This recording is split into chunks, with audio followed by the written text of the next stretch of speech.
So kita itulah. Okay. Assalamualaikum warahmatullahi wabarakatuh. Saya telah diberi amanah oleh doktor untuk meneruskan sesi presentation kita bagi DCE 4702. Okey, hari ini merupakan hari face to face kedua lah. Jadi sebagaimana yang doktor bagi tahu dulu, kita ada berapa grup untuk presentation? Ya 6 dia. Ada 6. 6 grup kan. So hari ni doktor kita nak buat berapa presentation doktor hari ni? Kalau ikut yang doktor cakap.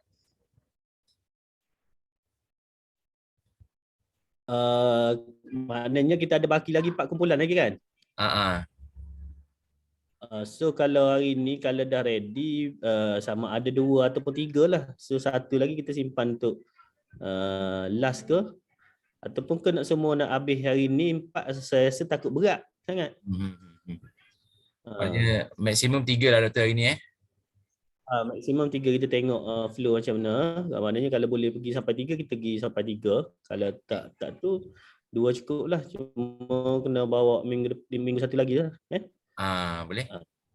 Tengok sesuaian hari ni. Kalau 4 saya rasa takut berat sangat untuk hari ni. 4 benda yang nak fikir kan. Betul.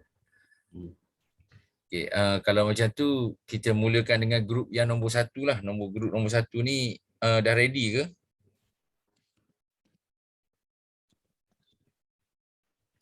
Ke dah lupa siapa grup nombor 1?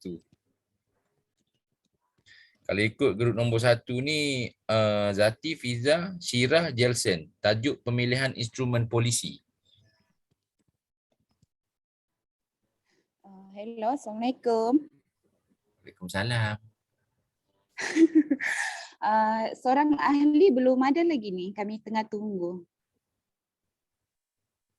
Okey. Dua-dua dulu ke dek? Kalau macam tu, kalau kita tunggu seorang tu maknanya kita membazir masa lagi 20 orang, 19 orang yang dah hadir dalam ni. 20 orang termasuk doktor lah.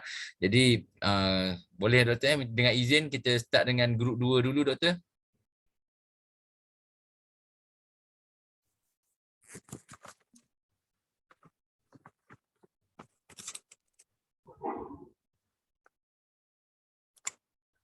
Line doktor tak okey dek. Boleh tu proceed. Okey, kalau macam tu kita start dengan grup 2 dululah sebab grup 1 tak cukup ahli. Boleh saya setuju. Mana-mana yang fleksibel lah. Okey, kalau macam tu grup 2 ni grup saya lah. Grup saya saya Zul, Amir dengan Arifi. Jadi mohon Cik Amir untuk share slide. Boleh ke? Boleh dek. Okey Amir. Boleh share slide sekarang Amir?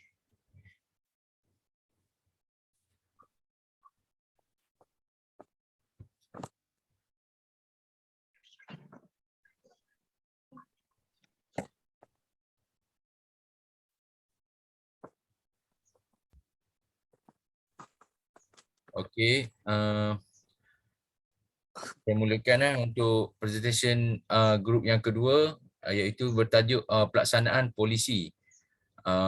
Saya apa dia? Boleh full screen ke tu? Main full screen ni.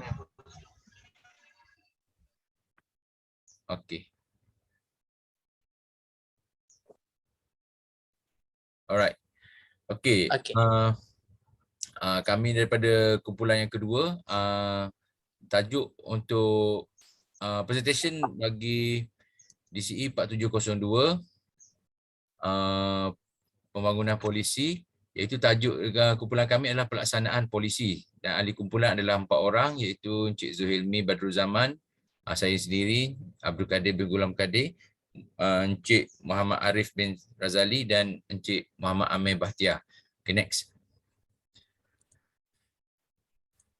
Okey, isi kandungan untuk bagi tajuk ni iaitu perkara pertama kita akan sentuh berkenaan dengan pelaksanaan peraturan dan undang-undang. Yang kedua, pelaksanaan dan tindakan. Yang ketiga, kaedah pelaksanaan polisi yang berkesan. Yang keempat, kesan polisi dan yang kelima adalah cabaran dalam pelaksanaan polisi. Okay, next. Pergi laju sikit, nanti bosan. Okey, yang pertama kita pergi kepada kuasa perundangan. Di Malaysia, kuasa perundangan di peringkat persekutuan terletak di parlimen, terletak pada parlimen lah. Di mana kita semua tahu parlimen ni merangkumi 4 DUN yang berada di dalam satu-satu parlimen, satu-satu kursi. Di mana 4 DUN, kalau kata macam contoh di Terengganu, kalau kata di Parlimen Setiu kita ada 4 DUN di bawah dia, antaranya adalah DUN Jabi, DUN Pemaisuri, DUN Batu Rakit dan satu lagi adalah DUN Calok lah, Sungai Tong. Okey, yang tu maknanya mewakili satu kursi di parlimen, dan kita semua tahu yang di Parlimen Malaysia kita ada 222 kursi lah, merangkumi seluruh Malaysia. Okey, itu adalah parlimen lah, sedikit supaya kawan-kawan semua tidak apa kata refresh balik, bukan tak tahu kan, tapi refresh balik. Alright. Dan seterusnya perundangan di parlimen ini digubat oleh parlimen dengan memperkenalkan rang undang-undang yang diluluskan di Dewan Rakyat dan Dewan Negara dan diperkenalkan oleh Yang di-Pertuan Agong. Okey, rang undang-undang ni adalah unsur apa yang kita nak bawakan, kata undang-undang baru ataupun perkara baru. Macam contoh, pernah YB Syed Saddiq masukkan satu undang-undang baru berkenaan dengan undi 18. Yang ni tak ada kaitan dengan pilihan raya, tapi ni saya bagi contoh saja. Okey, undi 18 yang telah disubmitkan di Dewan Rakyat dan telah diluluskan di parlimen, maknanya negara kita akan mempunyai pengundi yang berusia 18 tahun setelah diluluskan di parlimen dan diperkenankan oleh Yang di-Pertuan Agong. So boleh faham setakat ni Boleh. Alright. Okey, kalau macam tu next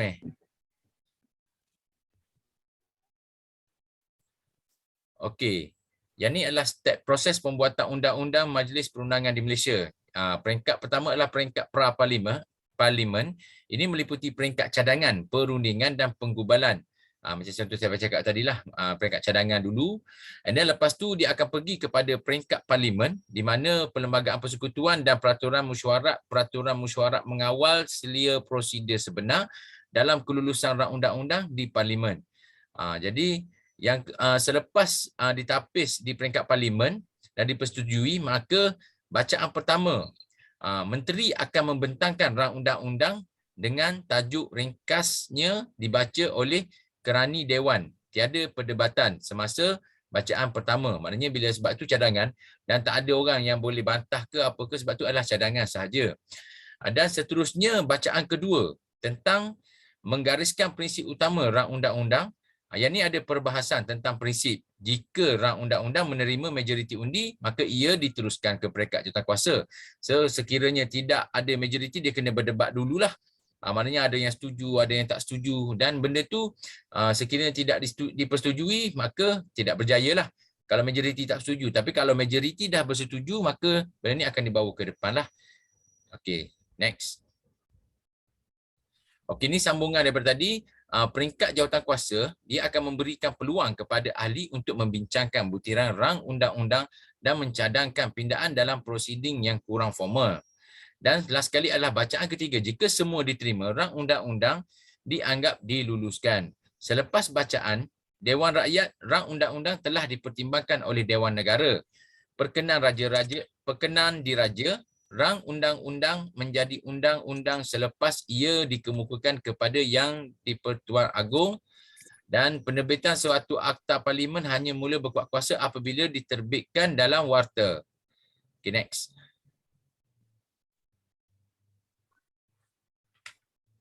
Ni sebagai contohlah, memperkenalkan proses pembuatan undang-undang Majlis Perundangan di China. Okey, memperkenalkan undang-undang dalam Majlis Perundangan. Bacaan pertama untuk tajuk dan membuat pengenalan rasmi rang undang-undang di Majlis Perundangan. Perbahasan bacaan kedua mengenai rang undang-undang dalam mesyuarat majlis. Undian diambil daripada bacaan kedua, rang undang-undang jika usul itu negatif, rang undang-undang mungkin tidak diteruskan lagi. Ini sebagaimana negara kita punya cara lah. Okey, next.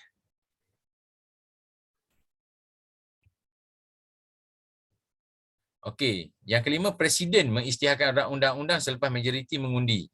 Setelah melalui prosedur 3 bacaan rang undang-undang yang diluluskan oleh Majlis Perundangan, Draft undang-undang yang ditandatangani oleh Ketua Eksekutif dan disiarkan dalam warta. Kerajaan hendaklah melaporkan draft undang-undang dibuat kepada Jawatankuasa Tetap Kongres Rakyat Kebangsaan untuk rekod. Cuma perbezaan dia, kita melalui diperkenankan oleh Yang di-Pertuan Agong, tapi dia melalui Presiden. Kerana dia orang tak ada, orang kata bukan ada Agong lah, tak ada Raja lagi dah. Sebab kita, Parlimen kita Raja berperlembagaan. Okay, next.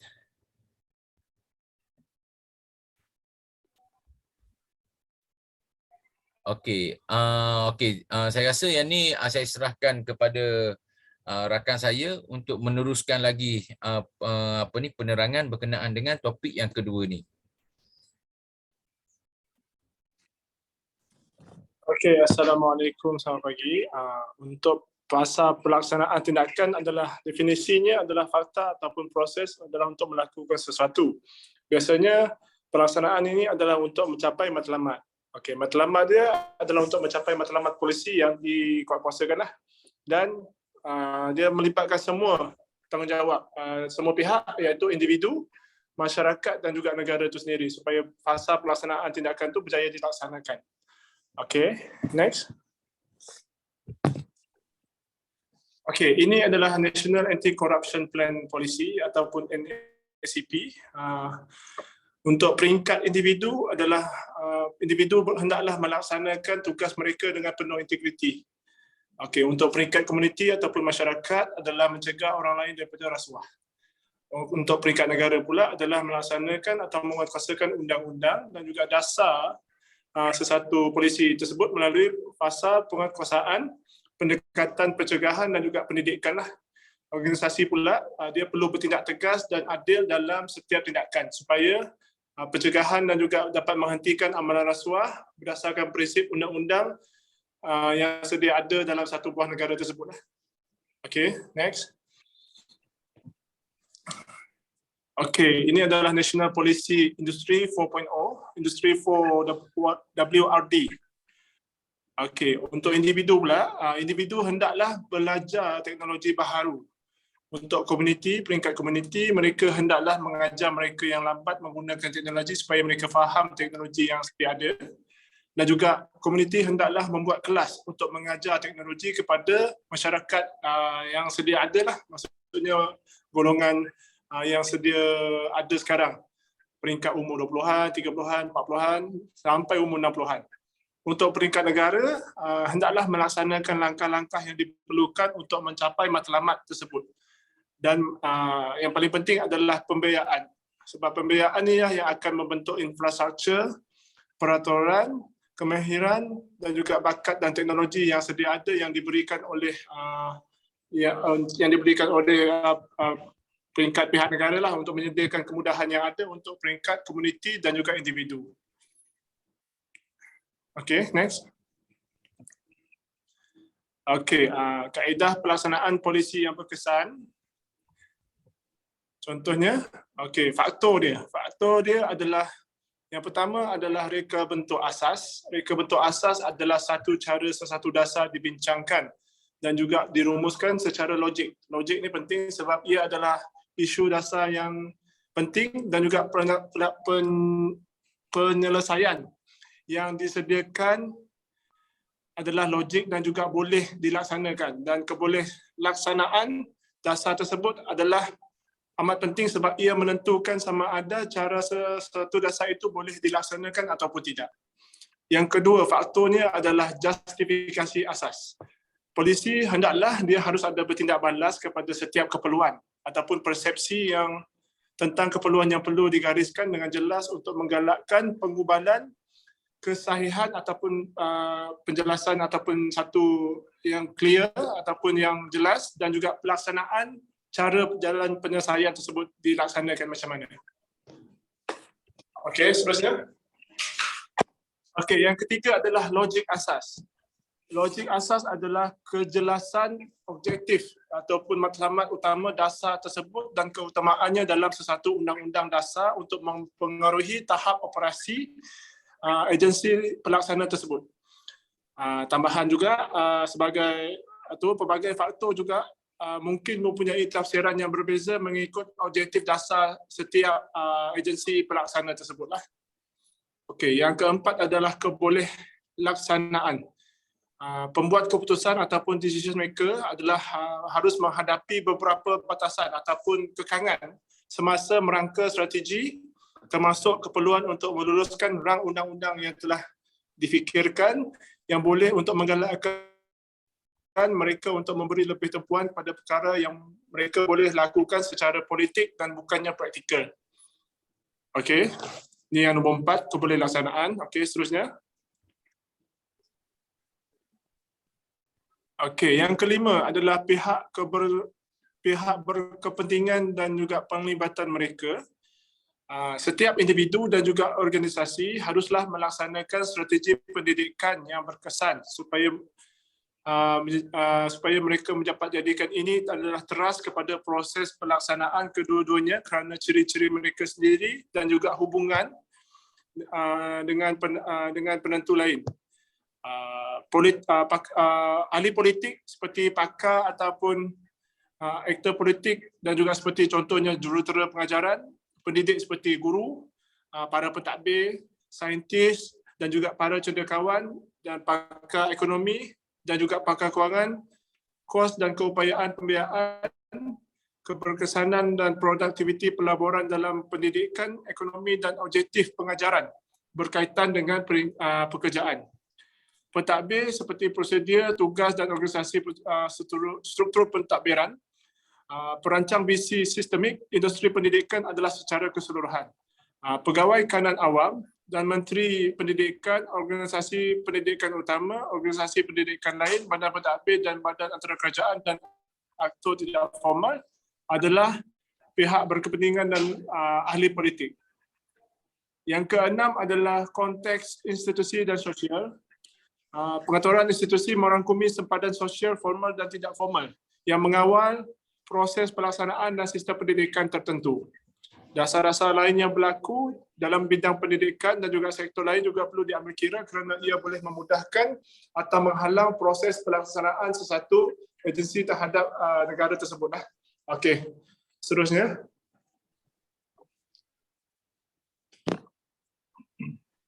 Okey, ini adalah syarat pelaksanaan berkesan. Okey, satu yang mesti ada teori yang mendasari program dan kumpulan sasaran. Contohnya teori mengaitkan tingkah laku kumpulan sasaran dengan objektif program tersebut. Yang kedua, kena ada objektif yang jelas supaya maklumat yang disampaikan tidak bercanggah dan juga permintaan untuk perubahan besar dalam tingkah laku boleh dipenuhi dengan jumlah yang sama, tiada wujud pertelingkahan ataupun pemusuhan dan juga tentangan. Yang ketiga, hendaklah harus ada pemimpin yang mempunyai kemahiran yang spesifik dan juga kemahiran yang diperlukan supaya objektif dapat disokong dan juga mempunyai sumber yang diperlukan. Okey, agensi mungkin tidak menghalang objektif tersebut, tetapi dia haruslah meletakkannya pada senarai keutamaan mereka.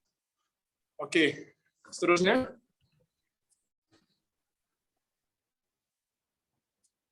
Next.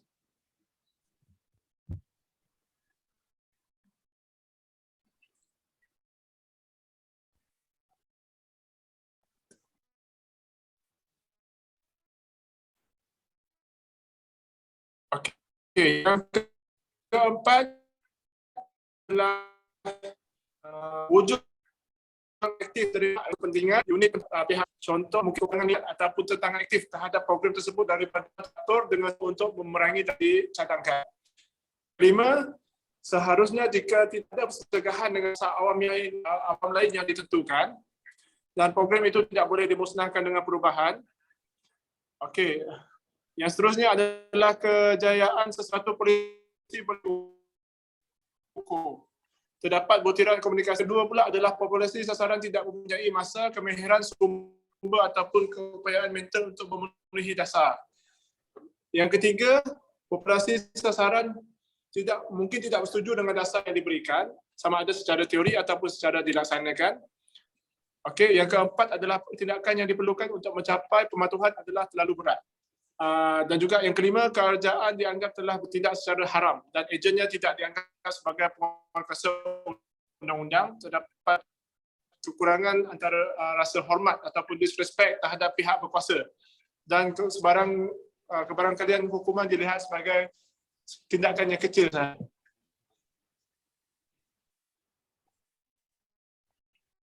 Okey. Seterusnya.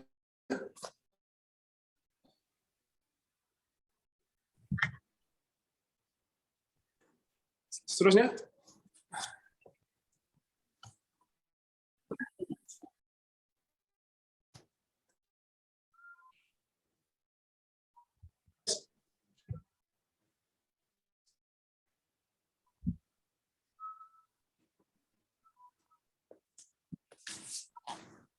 Okey, ini adalah pelaksanaan dasar yang berkesan di China. Satu dasar yang telah dilaksanakan di China adalah mengikut garis panduan berperingkat secara pusat dan juga atasan yang bertindak balas terhadap isu yang berkaitan. Dasar ini di China telah disesuaikan secara betul-betul mengikut keperluan dan juga keadaan pihak kerajaan masyarakat. Pelaksanaan dasar telah diperiksa oleh penilaian prestasi dan juga prosedur penilaian kader dan juga sokongan masyarakat telah digerakkan melalui penyertaan tuntutan awal yang telah ditentukan oleh tujuan. Akhir keputusan sebenar dilakukan telah dicapai.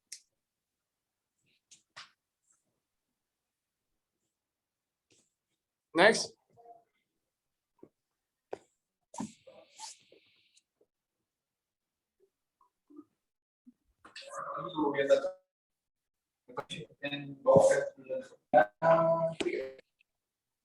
Okey.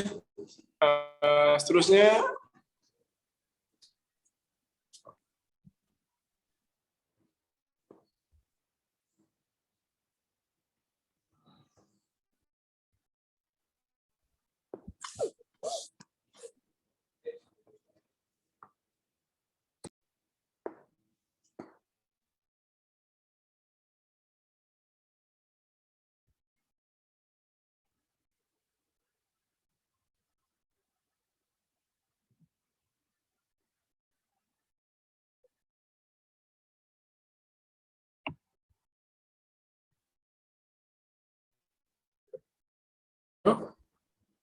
Mana slide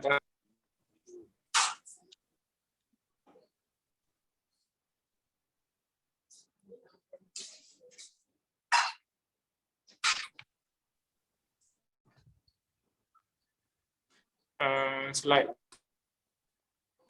Keluar ke lag. Assalamualaikum. Arifi okey ke line?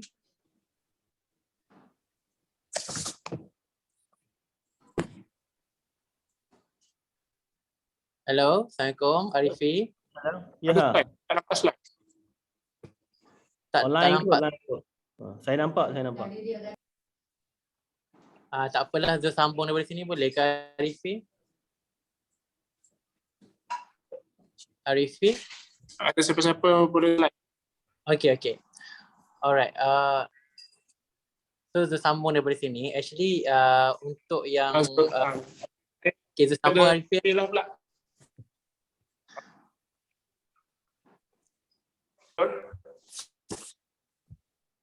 Okey, Cik Arifi ada masalah line internet, jadi kita minta Cik Zul lah untuk sambung presentation bagi group 2.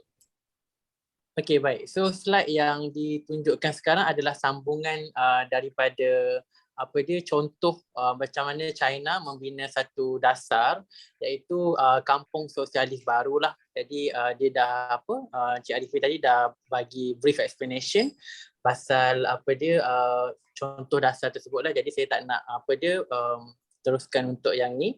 Nanti kita akan share slide, jadi kita boleh baca dan dengan lebih detail lah.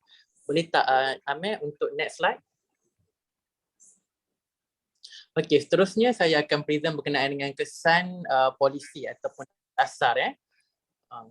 So kesan polisi ataupun dasar ni secara umumnya dia memberi kesan ataupun impact kepada dua faktor lah ataupun dua individu ataupun group lah. For example, secara berkumpulannya untuk kesan tu memberi kepada individu sendiri, yang keduanya memberi kepada masyarakat. Okay, so untuk individu, dasar ni dia membimbing dan juga mengawal kehidupan peribadi kita. Apabila satu dasar tu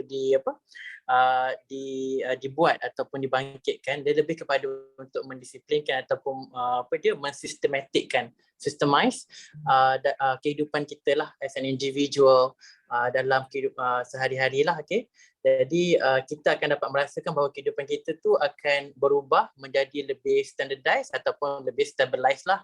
Alright, so seterusnya dalam faktor masyarakat, terdapat lebih banyak masalah sosial ataupun dalam masyarakat moden kita sekarang lah. Kalau kita macam just pejamkan mata sekejap pun kita tahu there's a lot of things yang akan pop up in our mind berkenaan dengan masalah-masalah sosial kita pada hari ini yang berlaku dalam masyarakat sehari-hari.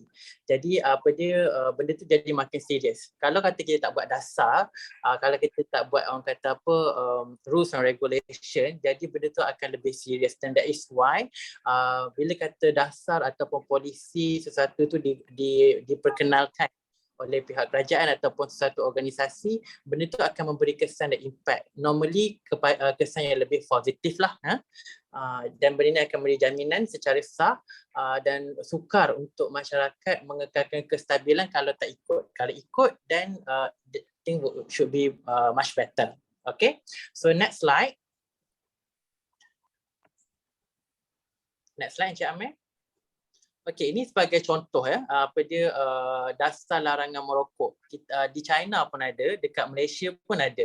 So sebelum ni pada tahun 2011, 1 Mei, China secara rasminya telah memperkenalkan dasar peraturan dalam pentadbiran kesihatan awam, di mana mereka ni cuba untuk membuatlah peraturan untuk merokok di tempat awam lah dalam masyarakat. Jadi walaupun pada waktu ni dia tidak mengenakan apa-apa penalti bagi perokok-perokok untuk merokok di kawasan awam, tapi disebabkan dasar yang diperkenalkan tu, mereka berjaya untuk mengurangkan ataupun there is a good punya impact lah yang berlaku bila kata dasar ini diperkenalkan. Okay, so next slide Cik Amir. Kita sebenarnya lebih nak memberi fokus kepada dasar yang Malaysia perkenalkan. Jadi kita ambil balik tadi dasar larangan merokok tu, contohnya undang-undang kat Malaysia kita memberi penekanan yang lebih serius, di mana untuk undang-undang di Malaysia perokok ni kena at least sekurang-kurangnya 3 meter daripada restoran. Sebab selalunya Malaysian yang suka lepak kedai mamak ke apa kan, lepas makan tu memang kena isap rokok lah, dan usually diorang akan isap rokok dekat situ juga, dekat meja makan di restoran berkenaan. Jadi benda ni kita dapati banyaklah definitely banyak kesan buruk kepada orang-orang yang berada di sekeliling, especially second hand smoker. Jadi disebabkan itu kerajaan kita ambil inisiatif untuk memperkasakan lagi dasar tu dengan mengadakan tindakan lah ataupun mengenakan penalti. Okay? Contohnya denda sehingga RM10,000 dan juga maksimum penjara 2 tahun kepada pemilik premis yang tidak mempraktikkan polisi tu pun diorang akan kena denda, which is RM2,500 lah. So undang-undang ni banyak mempercetuskan feedback lah daripada kalangan masyarakat kita, di kalangan peniaga ataupun perokok sendiri yang banyak memboikot, sebab katanya macam bila kata dasar ni dibuat, orang dah tak nak pergi makan kat restoran, dah kurang dah pergi lepak kat restoran. Jadi memberi impak dan kesan kepada perniagaan mereka lah.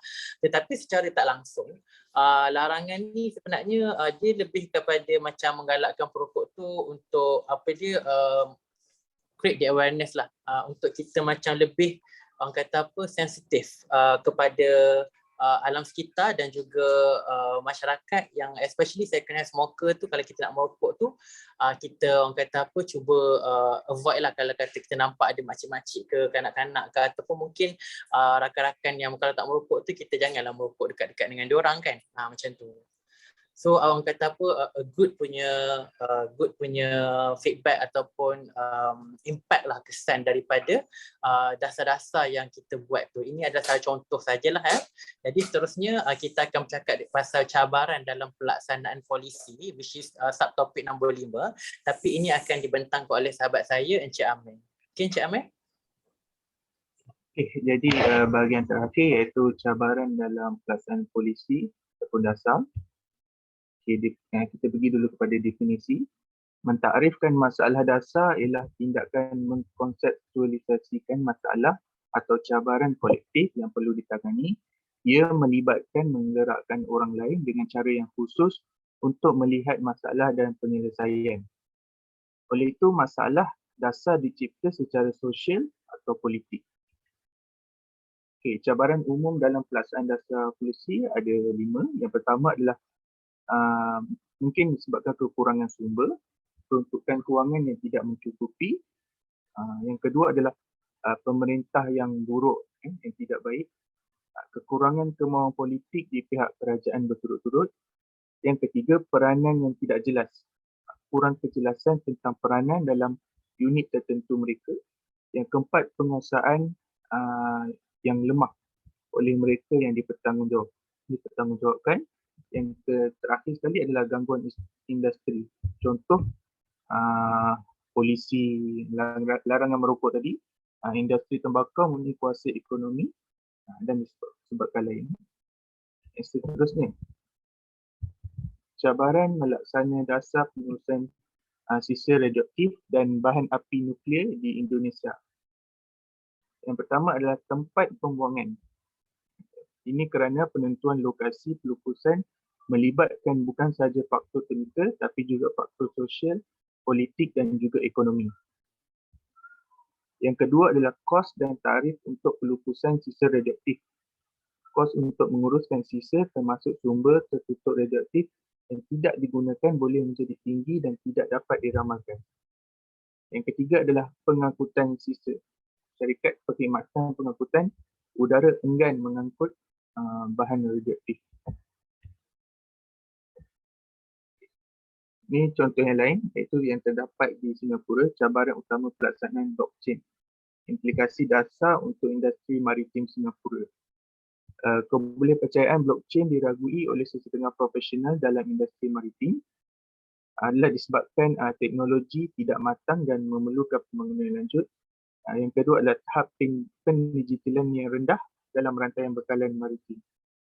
Seterusnya adalah disebabkan kos berkaitan dengan pembangunan awal dan penyelenggaraan selanjutnya dan ancaman peraturan berlebihan menghalang banyak syarikat daripada melabur dalam teknologi blockchain. Keprihatinan dalam cabaran ini melibatkan 5 benda, iaitu orang ramai, kaedah, organisasi, persekitaran luaran dan juga teknologi.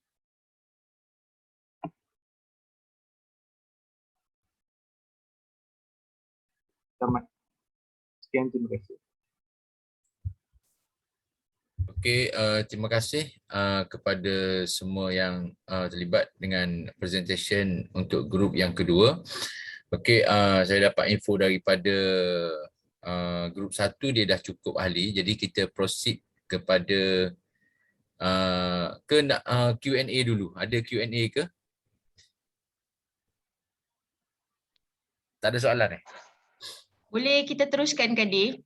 Okey, boleh teruskan Okey, kalau macam tu kita teruskan kepada grup yang pertama lah tadi. Yang tak cukup ahli, dah cukup ahli kan? Dah cukup. Okey. Okey, dah cukup. Okey, kita boleh teruskan dan Amir boleh tamatkan share screen. Nanti grup 1 akan sharekan dia punya slide. Okey, silakan grup 1.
Halo semua, boleh nampak slide yang saya sudah share ke?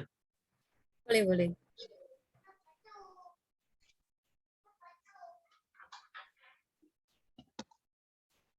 Oke, terima kasih. Saya mulakan. Terlebih dahulu, saya mengucapkan salam sejahtera dan selamat pagi kepada yang dihormati pensyarah pembangunan polisi DCI 4702, Dr. Ahmad Aizuddin Muhammad Rami, rekan-rekan kumpulan 1, dan juga rekan-rekan yang ada dalam platform Zoom inilah. Oke, terlebih dahulu saya ingin memperkenalkan ahli kumpulan saya, kumpulan 1. Oke, nama saya Jelson bin Ationg, nomor metrik J46003. Yang kedua, Syira binti Abdul Noh. Yang ketiga, Nurzati Haifiz binti Muhammad Yazid. Dan yang keempat adalah Nur Aha Izayati binti Muhammad Kadib. Oke, pada hari ini kami akan membentangkan tajuk pemilihan instrumen polisi. Oke, skop pembentangan kami ada 6. Pertama sekali adalah pengenalan, kedua maksud pemilihan instrumen polisi, yang ketiga kepelbagaian bentuk instrumen polisi, yang keempat analisis bentuk instrumen polisi, yang kelima masalah dalam pemilihan instrumen polisi, dan yang terakhir adalah kesimpulan. Oke, saya teruskan pada slide berikutnya. Oke, pengenalan. Polisi ditakrifkan sebagai sebuah sistem kerajaan dalam membuat pemilihan sama ada untuk mengambil tindakan atau tidak bagi menyelesaikan beberapa siri masalah yang tertentu ataupun berkaitan. Oke, contoh. Polisi, yaitu Dasar Keselamatan dan Ketenteraman Awam, DKKA. DKKA merupakan satu dasar komprehensif dalam memelihara keselamatan dan kesejahteraan awam, menjaga kesejahteraan rakyat dan kelangsungan Malaysia sebagai sebuah negara aman, makmur, dan berdaulat. Oke, ini adalah serba sedikitlah tentang Dasar Keselamatan dan Ketenteraan Awam. Ini sebagai contoh. Oke, yang kedua, polisi juga sebagai penentuan dalam menentukan pelan tindakan untuk mencapai matlamat yang sesuai. Oke, di sini saya juga bagi contoh. Di KKE, saya masih lagi bercakap pasal Dasar Keselamatan dan Ketenteraan Awam, sebab ini adalah assignment saya yang lalu. Di KKE ini dia menggariskan 6 teras dan 20 strategi yang menjadi panduan dan rujukan utama lah yang menentukan pelan tindakan dan mencapai matlamat. Oke, matlamat dia ini adalah untuk keselamatan dan ketenteraan awam. Oke, yang ketiga, polisi menentukan langkah-langkah yang harus diambil sebagai tindak balas terhadap isu atau keputusan yang akan dibuat dan mencerminkan nilai dan kepercayaan organisasi. Oke. Ini ada di KKE adalah dasar tindak balas terhadap isu tentang memerangi gejala dada, melindungi aset dan sasaran penting negara, memperkukuhkan keselamatan kawalan sempadan negara, meningkatkan tadbir urus dan agensi penguatkuasaan keselamatan, dan mempertahankan keluhuran pelembagaan, kedaulatan, dan institusi utama negara. Oke, ini adalah tindak balas terhadap isu lah.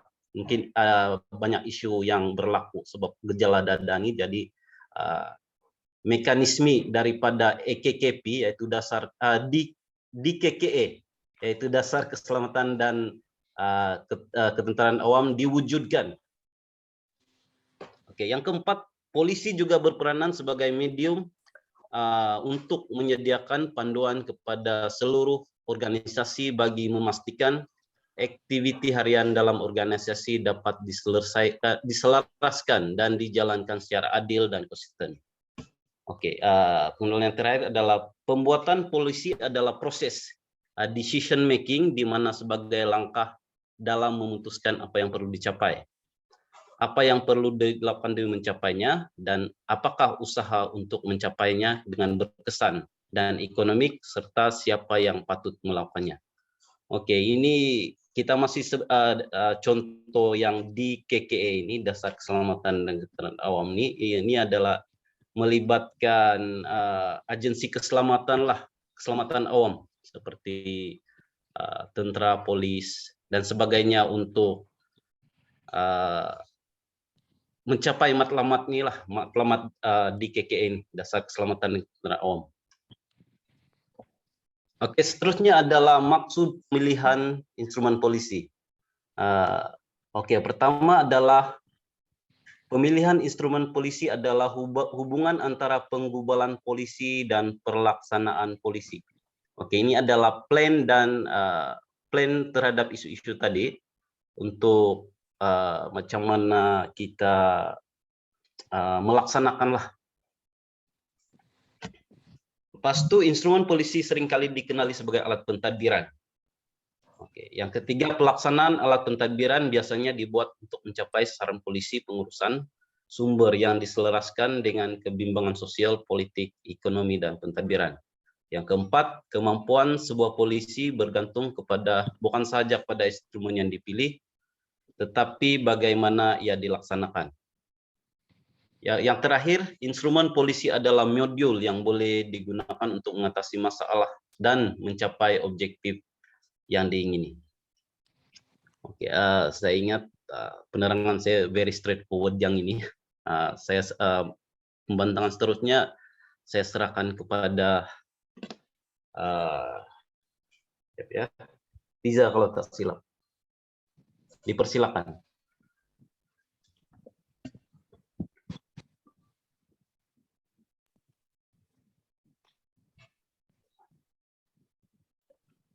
Assalamualaikum dan selamat pagi. Saya Nozaiti Haifiz, J46093 adalah pembentang yang kedua bagi kumpulan 1. Jadi saya sambung daripada pembentangan oleh Jelson. Tajuknya ialah instrumen undang-undang dan peraturan. Jadi pelaksanaan undang-undang dan peraturan mampu menggalakkan impak yang positif. Pelaksanaan undang-undang dan peraturan mampu menjaga dan memelihara fungsi persekitaran, perkembangan sistem pengeluaran yang telus dan juga kesejahteraan masyarakat. Ketahanan sosio-ekologi dan pencegahan risiko dapat dicapai melalui keseimbangan antara fleksibiliti dan ketegasan undang-undang dalam reka bentuk dan pelaksanaan undang-undang tersebut. Seterusnya.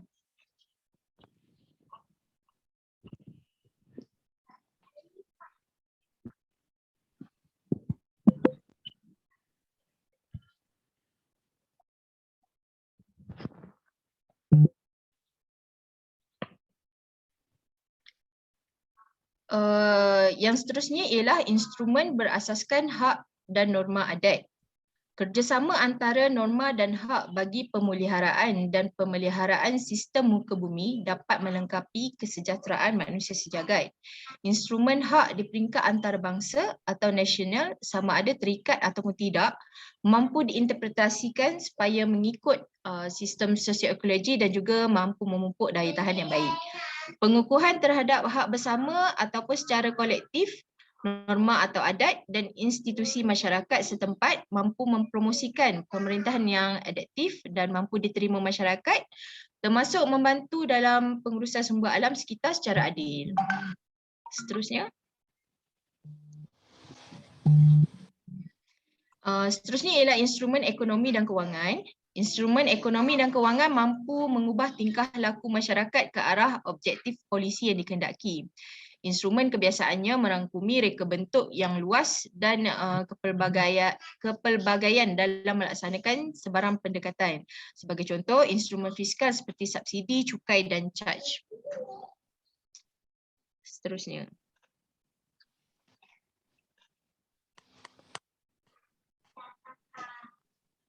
Maaf ya, kumpulan kami laju sikit sebab saya difahamkan rakan sekumpulan saya, Fiza ni dia sedang bertugas sebab kejap lagi Tengku Mahkota Johor nak datang, jadi terpaksa buat laju sikit. Yang keempat ialah instrumen kebudayaan dan sosial. Instrumen sosial dan budaya merangkumi instrumen yang menekankan hubungan antara ekosistem dengan sosio-budaya dalam pengurusan aset alam semula jadi dan budaya, antaranya seperti tempat tinggal. Instrumen kebudayaan dan sosial adalah lebih daripada instrumen ekonomi dan kewangan kerana instrumen ini mampu menggalakkan kesedaran diri terhadap kepentingan pemeliharaan dan pemeliharaan alam semula jadi.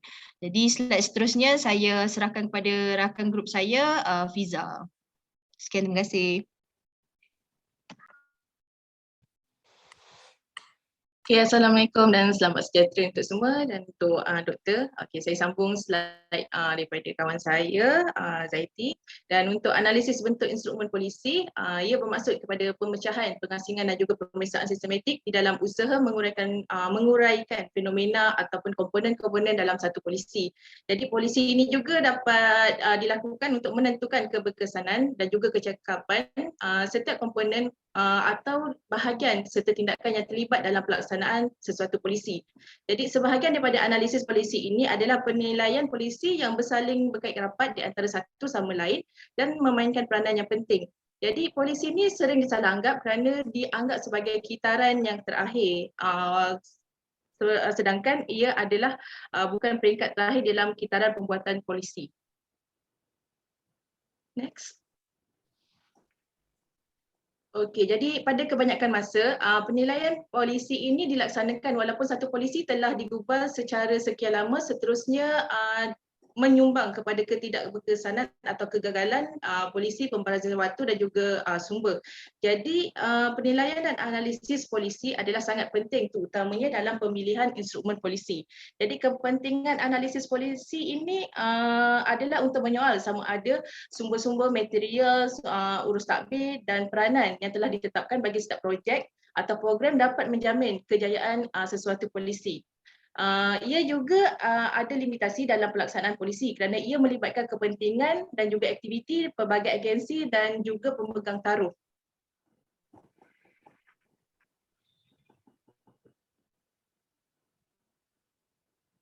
Okey, untuk masalah dalam pemilihan instrumen, saya serahkan kepada ahli saya lain. Okey, terima kasih Fiza. Saya Syira binti Abdul Noor. Saya akan sambung slide berikutnya. Slide berikutnya iaitu masalah dalam pemilihan instrumen polisi. Yang pertama, walaupun terdapat banyak pelaksanaan yang telah dilakukan mengenai instrumen dan campuran dasar instrumen, masih terdapat beberapa jurang. Terdapat jelas aspek temporal yang merupakan dimensi konstitutif penyelidikan instrumen dasar tetapi yang kurang diberi perhatian. Seterusnya, instrumen polisi dapat ditubuhkan atau menghasilkan maklum balas positif atau negatif dari masa ke semasa secara signifikan dapat mempengaruhi operasi dan next.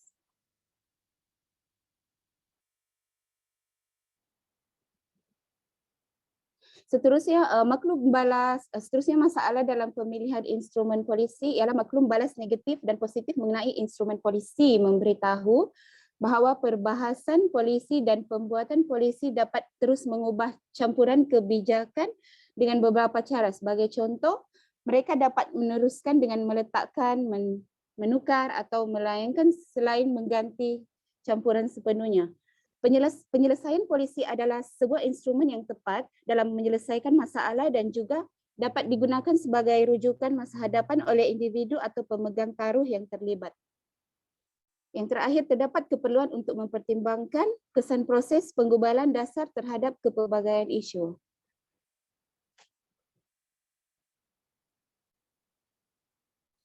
Okey, kesimpulan pemilihan instrumen polisi. Dalam pemilihan instrumen polisi, pelbagai faktor perlu diambil kira dan dikenal pasti supaya Instrumen yang diguna pakai adalah tepat dan mampu membantu dalam pencapaian objektif pelaksanaan sesuatu polisi.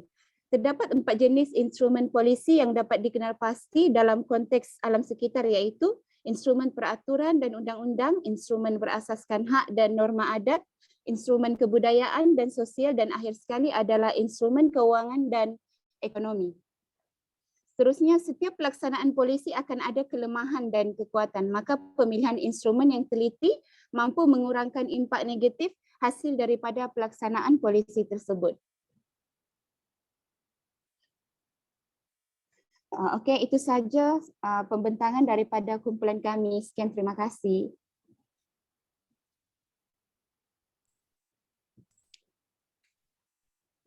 Okey, kita dah habis untuk kumpulan 1 dan kumpulan 2.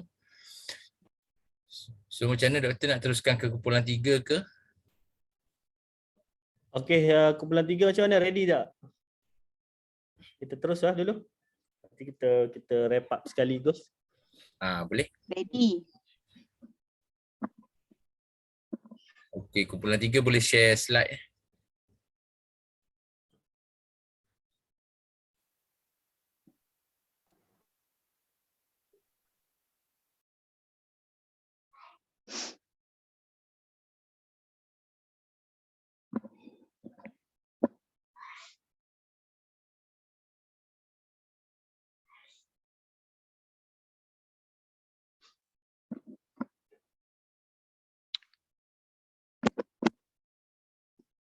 Bismillahirrahmanirrahim. Kadir nampak tak?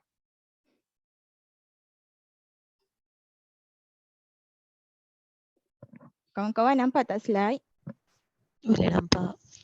Okey. Bismillahirrahmanirrahim. Assalamualaikum warahmatullahi Nampak. wabarakatuh. Dan selamat pagi. Kami dari kumpulan 3. Tajuk kami ialah penilaian polisi. Ahli kumpulan kami ialah Syambartini, Siva Nantini dan saya Rafidah Adiana. Okey, apakah penilaian polisi? Okey, prosedur yang menilai kewajaran polisi, dan penilaian boleh menentukan sejauh mana matlamat sesuatu polisi itu dapat dicapai dan mengenal pasti kekangan yang berkaitan polisi. Seterusnya, penilaian polisi mencadangkan perubahan dalam dasar untuk mendapatkan hasil yang diinginkan. Okey, seterusnya, penilaian polisi menggunakan prinsip untuk kaedah penilaian untuk mengkaji kandungan, pelaksanaan atau kesan sesuatu polisi. Seterusnya, apakah konsep penilaian polisi? Yang pertama, tujuan utama penilaian polisi ialah menghuraikan impak atau kesan sesuatu polisi. Yang kedua, menentukan kejayaan atau kegagalan sesuatu polisi berdasarkan piawaian dan kriteria penilaian. Yang ketiga, fokus kepada polisi penyelidikan sektor awam dan pengaruhnya kepada masyarakat. Dan yang keempat, penilaian keberkesanan menyeluruh daripada sesuatu program nasional bagi mencapai objektif bersama. Dan yang kelima, penggunaan kaedah saintifik untuk menganggarkan kejayaan dan kesan pelaksanaan untuk tujuan membuat keputusan. Okey. Siapakah yang melakukan penilaian polisi? Di Malaysia, yang melakukan penilaian polisi ialah Public Account Committee, PAC, di Parlimen Malaysia, di mana PAC ini telah mendapat pengiktirafan sebagai pihak yang membuat penilaian, kritikan dan cadangan. Seterusnya, badan bebas yang ditubuhkan untuk membuat penilaian polisi ialah Suruhanjaya Diraja, Panel Integriti Nasional. Okey. Seterusnya, polisi yang digubal perlu sentiasa bersesuaian dengan persekitaran yang sentiasa berubah. Contohnya, wujudnya polisi keselamatan cyber, polisi untuk orang yang merokok, bersesuailah dengan persekitaran. Dahulunya tak ada pun keluar polisi perokok. Dulu perokok boleh merokok merata-rata tempat dekat kedai makan, tapi sekarang dah tak boleh. Sebaliknya mereka akan dikenakan denda. Okey, seterusnya. Okey, rakan seterusnya. Good afternoon, Doctor and fellow friends. Today I want to talk about the importance of the policy evolutions. So there are so many policy importance of the policy, but here I want to explain about the main of policy lah. So first one is the demonstrating impact and value of a policy. Second is providing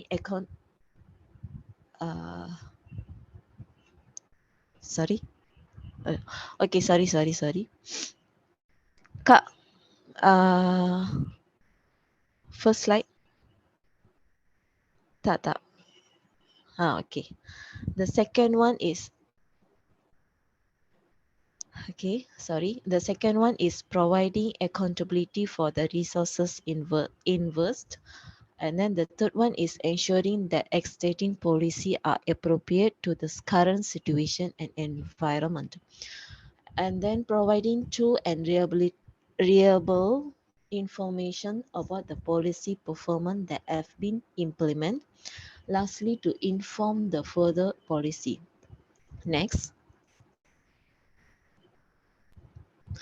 Okay, for the criteria for evaluations, the simplest criterion that is most often employed in policy literature and in implementation is whenever statutory prescribed goals are met, and to what extent. The criteria of the evaluations therefore focus either on the objective themselves or on the means or and relationship between strategies and objective. Next. Okay, the first of the criteria evaluation is equity. These are the meaning of the equity. Primary equity related to the fairness, uprightness, and equality. Equity means give to each man is due impartially, a system of the supplementary law founded upon the precedents and established principles. Equity is the branch of the law that provides a remedy where the common law does not apply. Equity thus refers to the distribution of the effect and effort among the group in society. For example, the criterion of equity implies the questions are cost and the benefit distributed equality among the different groups. Policy designed to distribute income, social benefit, and employment opportunity in public service are often recommended and evaluated on the basis of the criterion of equity. Next. Efficiency. Efficiency refers to the keeping costs down in achieving benefit as measured by the benefit minus cost or benefits divided by the cost. In other words, it is the amount of the outputs created and their quality in the relation to the resources, capital, and personnel invested. Efficiency is the general equated with the economic rationality. When efficiency is expressed in monetary terms,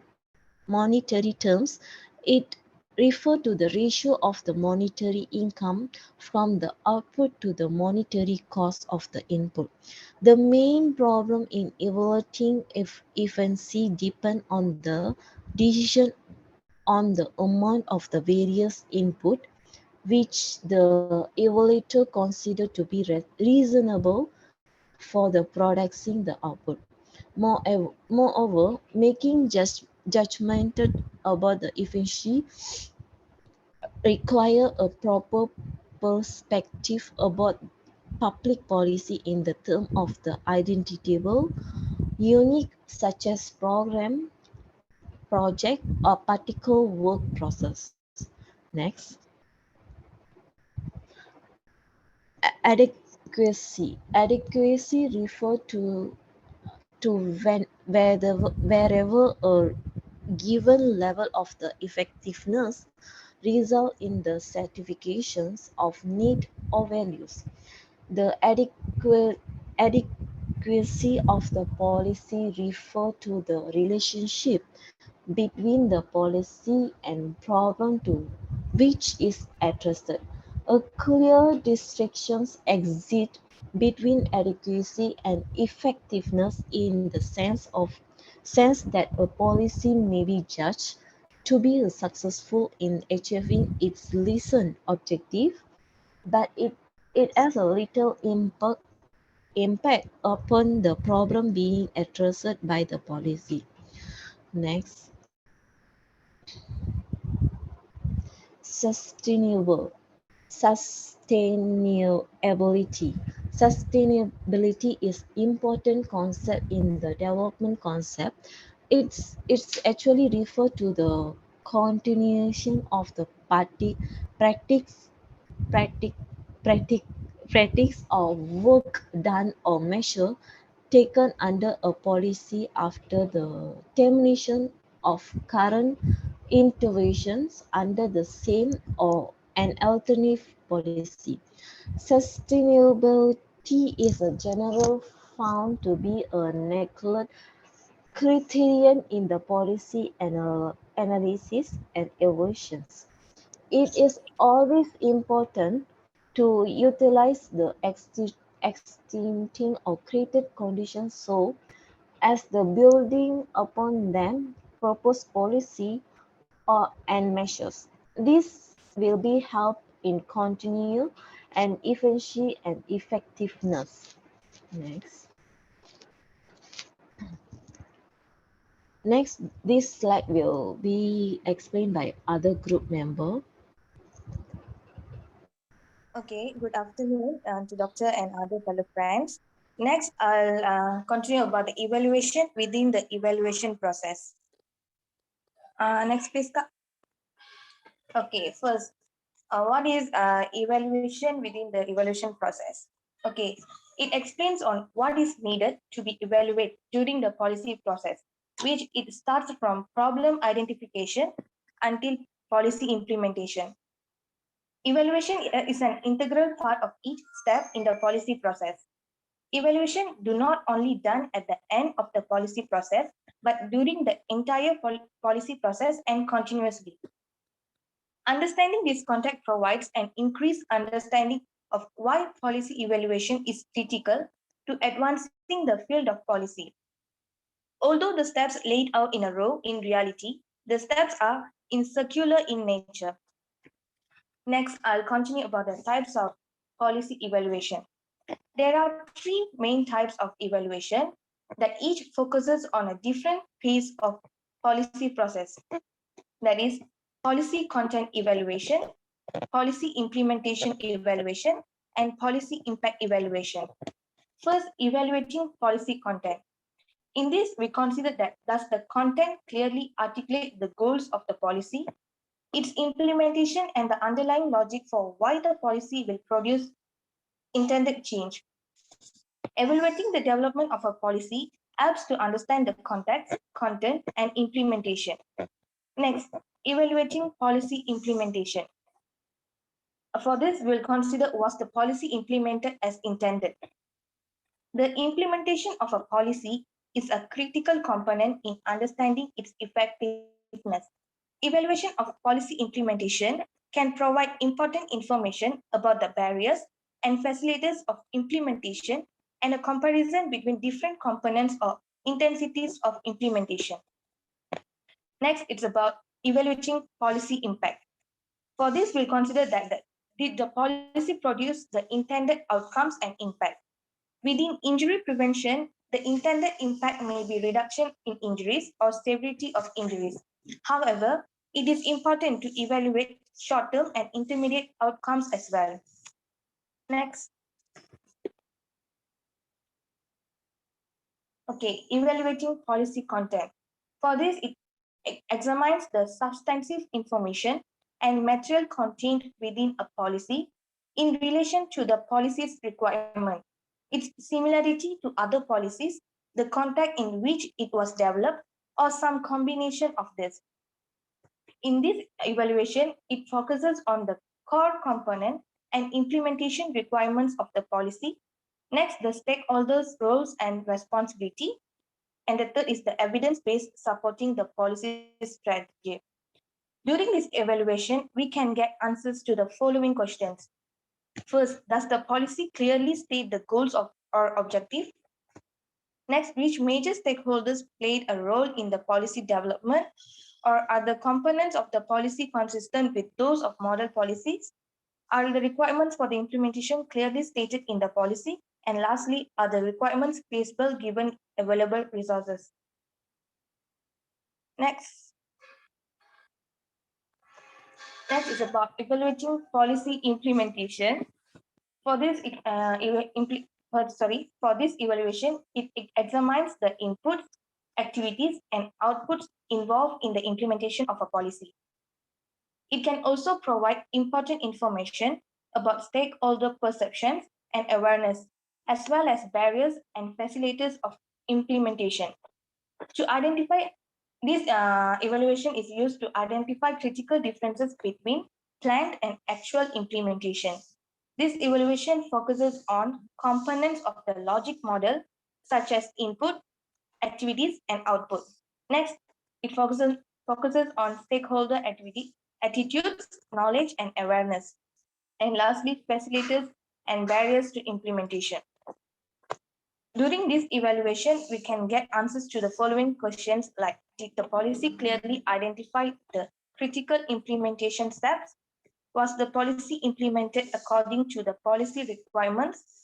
What the external factors influence this implementation? Were all of these inputs and resources available? And lastly, what key activities were completed during policy implementation? Next. Okay, next is evaluating policy impact. This evaluation examines the changes in key indicators that have occurred since the implementation of a policy and the extent to which changes can be attributed to the policy. This evaluation is to demonstrate the impact of the policy by measuring changes in short-term, intermediate, and long-term outcomes. And then this evaluation also to identify the relative cost benefits or cost effectiveness of a policy. This evaluation focuses on short-term, intermediate, and long-term outcomes and impacts. It also focuses on cost of implementing the policy and cost saving resulting from policy implementation. During this evaluation, we can get answers to the following questions like, was there a change in the outcomes and impact of interest? Did the policy contribute to a change in the outcomes and impact of interest? Were there any unintended consequences of the policy? And what was the economic impact of the policy, which is included cost effectiveness or core benefits? That's all from us. Thank you.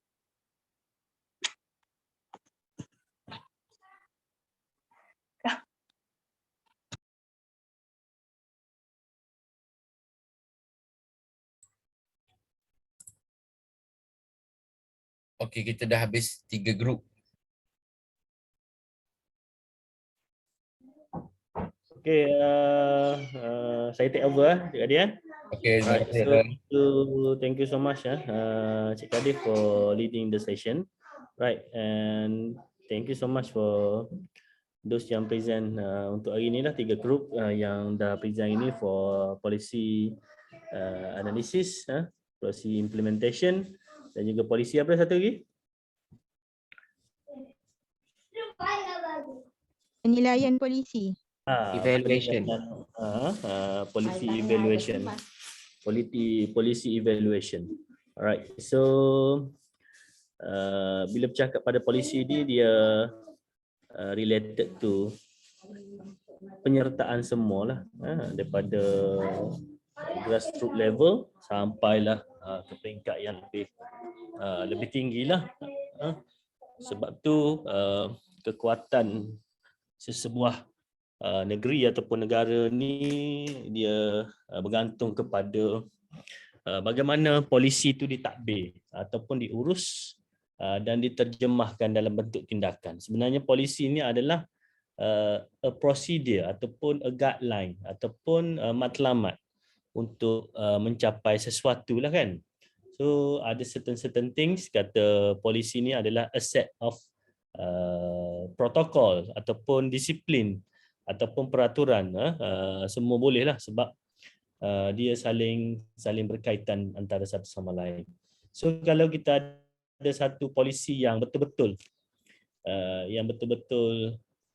mampu membawa negara, so kita akan maju dengan lebih cepat. For example, kita ambil polisi yang paling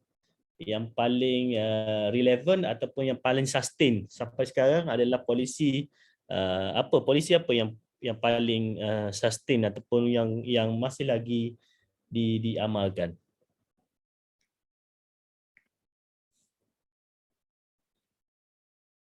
Saya beri contoh sebagai polisi kerajaan, polisi pandang ke timur. Polisi pandang ke timur. So polisi itu dah agak lama tapi is still relevant sampai hari ini. And then kita kebanyakannya dapat manfaat daripada polisi inilah, polisi pandang ke timur ni daripada Tun Dr. Mahathir sampai sekarang ni. From how the industry, how the idea of technology, bagaimana kaedah penswastaan menyebabkan kita lebih bergerak maju pada tempoh 20 tahun yang lalu lah kan. Kalau kita tengok polisi-polisi pandang ke timur ni menyebabkan banyak gergasi teknologi pada masa dulu tu bertapak di Malaysia. Sebagai contoh Panasonic, apa lagi Hitachi, Toyota, Honda, banyak lagi lah syarikat-syarikat Mitsubishi and so on yang bertapak di Malaysia. And then kita pun banyak ambil kerangka daripada dasar pandang ke timur ni. Sebagai contoh idea penciptaan kereta proton sebagai contoh, itu adalah salah satu inisiatif ataupun polisi dasar pandang ke timur selain daripada penghantaran secara besar-besaran dulu pelajar-pelajar, pegawai-pegawai ke Jepun pada ketika tu tahun 90, awal 90-an. Jadi polisi tu masih lagi kekal relevan pada hari ini. Right. So ada tak pandangan polisi-polisi yang masih lagi kukuh sehingga kini dan boleh diguna pakailah.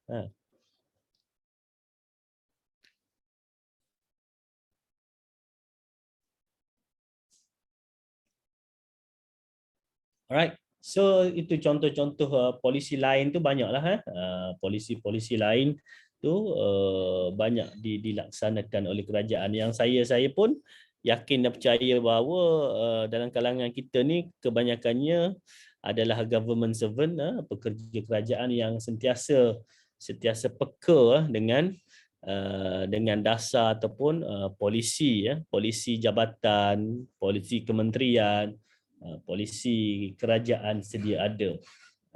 Polisi yang terbaru, yang bukan terbaru, yang dulu kata tidak menerima sebarang hadiah kan, yang bernilai daripada orang luar lah kan.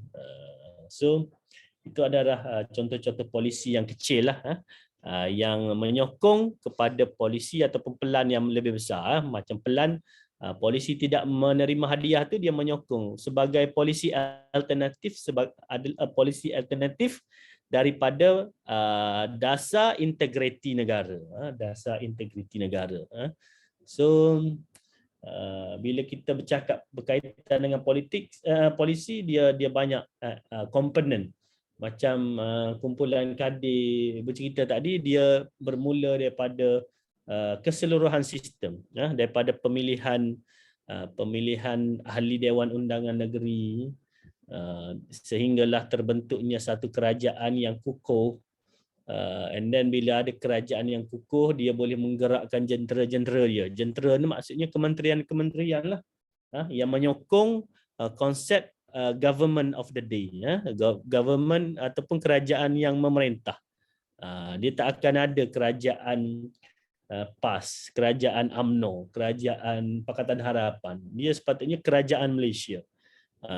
Parti baru parti PAS, parti UMNO, bila kerajaan dia dah termaktub sebagai kerajaan Malaysia. Okey, so kalau kita yang terlibat dalam proses tersebut tapi calon ataupun parti yang kita pilih itu tidak terpilih, ini tidak bermakna bahawa sumbangan kita terhenti di situ. Maknanya bila dah kalah, kita nak pilih apa? Nak pilih Pakatan Harapan tapi Pakatan Harapan menang, kalah, menang yang lain pula. So kita ada ruang lagi untuk bersama-sama menyumbang ke arah pembangunan negara. Tak semestinya bila apa yang kita sokong, apa kita undi itu kalah, kita tak menyokong lah. Alright, itu konsep kenegaraan lah, sebagai satu warga negara yang bertanggungjawab terhadap sistem dan juga struktur pentadbiran negara. Alright, so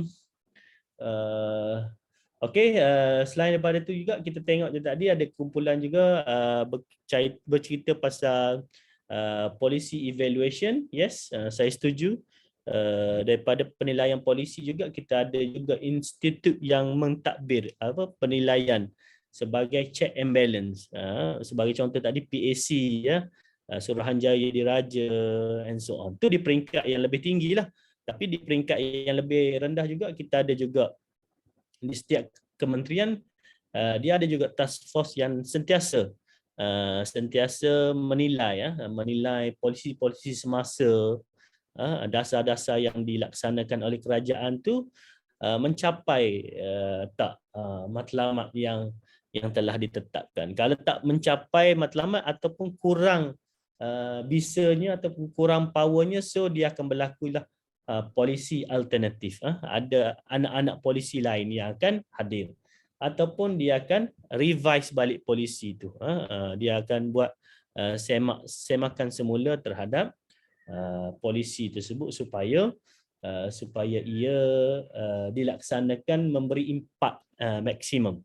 So kita kena ingat juga polisi ni dalam peringkat awal dulu kuliah kita, polisi ni dia ada pelbagai, bentuk polisi. Ada polisi yang membentuk undang-undang, ada polisi yang lebih kepada welfare, social welfare, ada polisi yang membentuk kepada bagaimana nak menghukum ataupun bagaimana nak mendisiplinkan rakyat supaya patuh dengan undang-undang dan juga perlembagaan. So dia ada 4 types of polisi yang kita dah bincang pada awal semester lalu lah kan. Saya rasa the first meeting itu dah bincang bentuk-bentuk polisi. And then kalau kita tengok dalam konteks swasta juga, mereka pun dah kebanyakan company, terutamanya small medium enterprise company, dah mula menggubal polisi sendiri, polisi syarikat sendiri supaya dapat mengawal kaki tangan mereka ataupun dapat menyediakan satu panduan yang khusus bagaimana cara kerja pekerja, bagaimana pencapaian matlamat dan juga pekerja lebih jelas terhadap bidang kerjaya di sesebuah syarikat.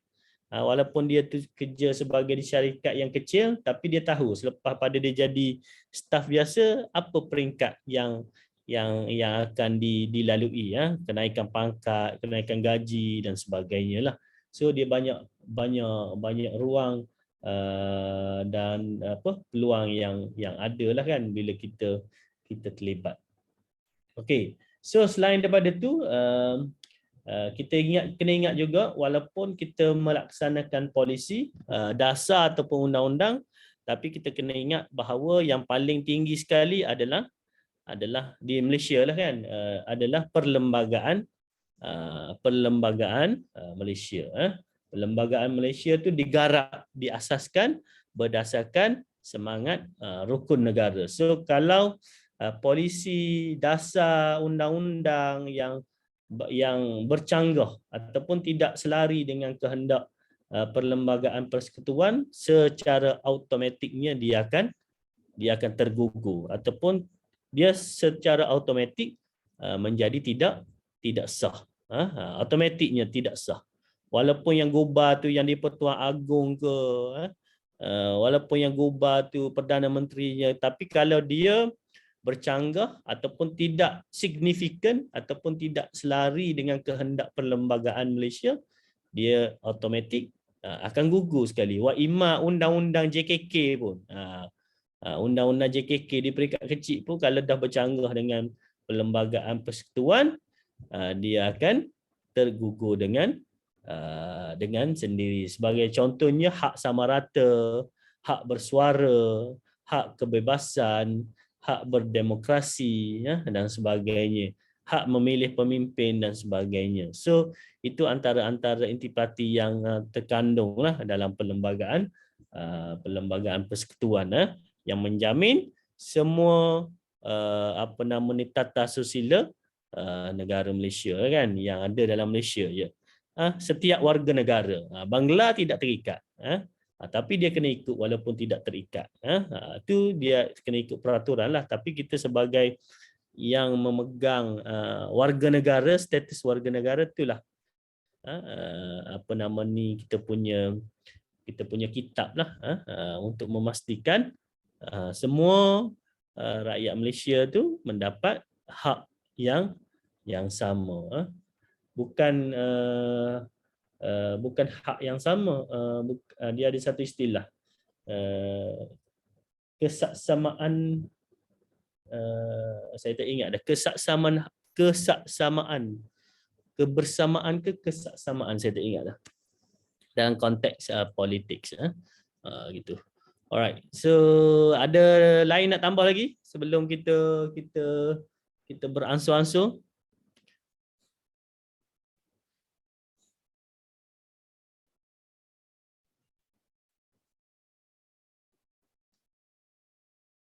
Alif, ada apa Alif?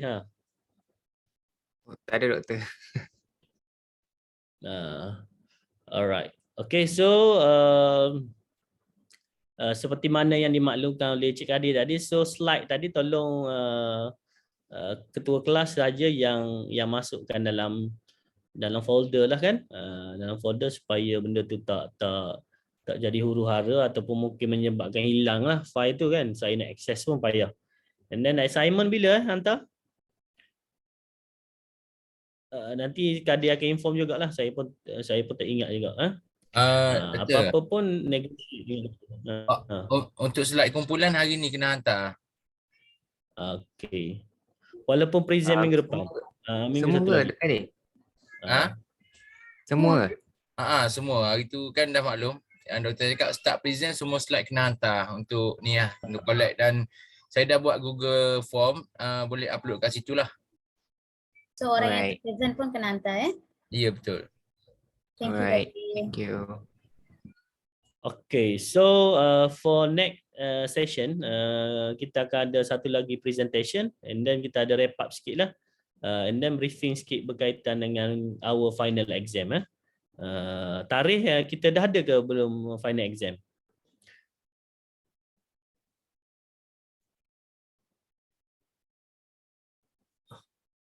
Tak dengar. 23 Julai Kalau ikut tak ada lagi. Okay, so kalau macam tu kita jangan stick dulu for the next meeting. So mungkin Kadir boleh take note bila, and then nanti Kadir akan suggest satu tarikh. I think weekend kot, weekend yang available untuk semua, sama ada Sabtu ataupun Ahad, terpulang lah. Nanti hopefully kita akan ada satu lagi session yang terakhir lah, Apapun tarikh tu mungkin kita dapatkan jadual final dululah kan Cik Kadir kan? Atau macam mana? Betul doktor. Dapat final and then Kadir akan negotiate dengan saya, akan beri tarikh, and then kalau saya setuju dengan saya tak ada overlap dengan redundant dengan yang lain, kita proceed lah dengan cadangan yang Kadir beri tu Kalau So ikut doktor, kat sini saya baru buka dekat info UMED ni, dia dah update. Maknanya peperiksaan akhir bermula pada 22 hari bulan 7 hingga 24 hari bulan 7. Okay, so kalau 20, sekejap saya nak buka ni saya. 20 hari bulan 7 Okey, kalau 20 hari bulan 7, so masa yang terbaik adalah 16, 17 ataupun 9 ataupun 10 Kan? 9 ataupun 10. 9 ataupun 10. Hari bulan 7, 9, 10. Okey. 9 tu Sabtu. Betul. 10 tu Ahad. So pilihlah yang mana Sabtu ataupun Ahad. Kalau rasa malah nak rushing sangat, buat Ahad. Hari Sabtu you boleh keluar ke mana-mana kan. So kita decide sekarang lah. Tapi orang sebelah Pantai Timur Ahad tu kerja. So kita decide sekarang boleh tak doktor? Tanya. Boleh. Okey, siapa yang setuju nak buat 9? 9 kot, pasal 10 bukan raya haji. Raya haji Raya haji. Tak boleh. Okey, kalau raya tak boleh. After raya lah. Tak boleh. Maknanya kita ada raya tu pasal nak kita tarik lembu apa semua, banyak masalah tu. 16 hari bulan doktor. 16 Okey, boleh 16. Pagi, petang? Mana selesa? Kalau kita buat pagi lah doktor. Kalau petang ni takut dah mengantuk, semua letih. Pagi lagi baik lah doktor. Pagi masa kita ambil pukul berapa? Pukul 9.30 boleh? Boleh doktor. Maknanya lepas you breakfast apa semua boleh masuk pukul 9.30 kan. Kalau awal you nak keluar breakfast dengan family apa. Pukul berapa tadi doktor? Pukul 9 9.30 9.30 saya rasa itulah kita ambil dalam 2 jam macam tu. Okey. Dah ring.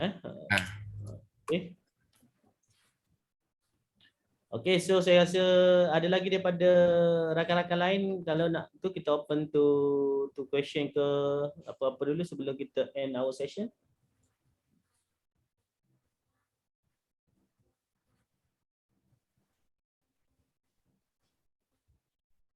Okey, kalau tu tak ada daripada Cik Kadir, last saya nak update setakat ni dah ada 5 grup yang hantar.